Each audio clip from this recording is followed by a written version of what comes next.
This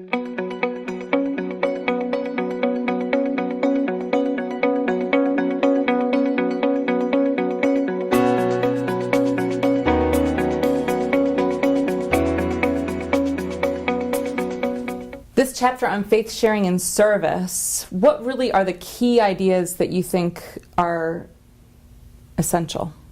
Well, step one in kind of corporately helping your church to reach people they do not know is to look at the one thing we do pretty well in the United Methodist Church, and that is our service projects, or some people call it missions, or our charity, or the things that we do out into the community.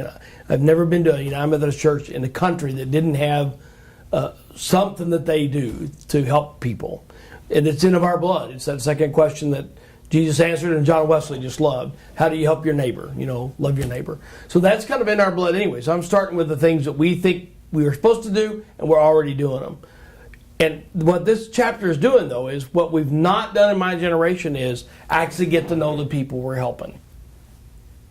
Actually following the coat that you're giving away to the family, getting to know the family, and asking the most important question to ask isn't, do you want to come to my church, but what else could we do to be helpful? So it's that really key building relationship stage, right. So piggybacking on something we're already doing. So we're going to start where we already are, the things that we do best anyway, and that's do our charity work. And I'd like to turn them into be missional, meaning we add relationship to our charity. If it's no relationship, it is not missions, it's charity, which is fine. A lot of organizations do charity. My Chamber of Commerce does charity. But they don't really add relationship, and as we get further, Jesus. We're the ones that do that, but we're not doing it. We've just been doing charity like a civic club. And so what step one is, it's not even really to get to Jesus. It's could we get to know the people we're actually dealing with? So 1,000 people goes through my food pantry in a week's time, but I don't know anybody. But we're feeling really good that we've had 1,000 people, but we didn't get to know any of them. So the first chapter is trying to help a congregation corporately understand how to do some tips. How do I start to actually get to know the people we're serving? And what do you find is the biggest obstacle to people actually living that out? Scared.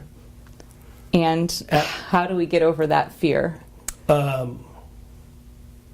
Well, I think scared, and we somehow introduced in our mind frame that somehow, by even pushing that envelope a little bit of relationship, is somehow intruding in their life, is somehow, we don't want to offend them. We're so nice, we don't want to offend them. Or I think some of it's just time. I'll never forget a lady that told me one time, when I said, could we just ask the people coming through our mission building who are getting bags of groceries. They do about 1,000 a week at this church. Could we just 3 times a week between 10 and 2, the typical thing? Could we just ask each participant, would you like to have a prayer? You'd have thought Jesus was coming back. And the response was this: oh my gosh, that would clog up the line. Literally, that's what hit her mind, is that would clog up the line. How would we do that? There's 1,000 people coming through here. We got to get this done. We're so into delivering the service that we so into what one person taught me was the task, and so not into the ministry. The why. The why. We do it in the first place. Right. And so even to imagine, it was hard to, actually partly the answer, it's just hard to imagine, I think. It's hard to imagine. We've been so trained in the task. I'm so trained, and I did it. I've gone to Mexico 10 times, probably in my career, in my last 2 churches, and built hundreds of houses. And only in the very last year of that did it finally dawn on any of us, wouldn't it be good if we sat in the dirt and played with the kids and get to know who the kids are? But we were so into the task, and we felt so good about going home, and we built a house that they didn't have a house. They got to move in the house. They got a roof over their head. Isn't that great? We felt great. But we didn't do really the most important thing, which was to get to know the family. And we're repeating that in the United Methodist Church over and over and over and over.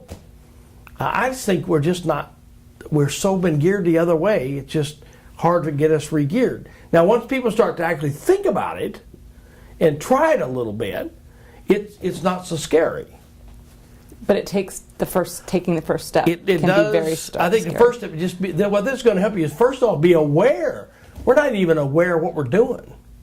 We think we're doing what we're supposed to be doing. We're not. It hasn't dawned on us even.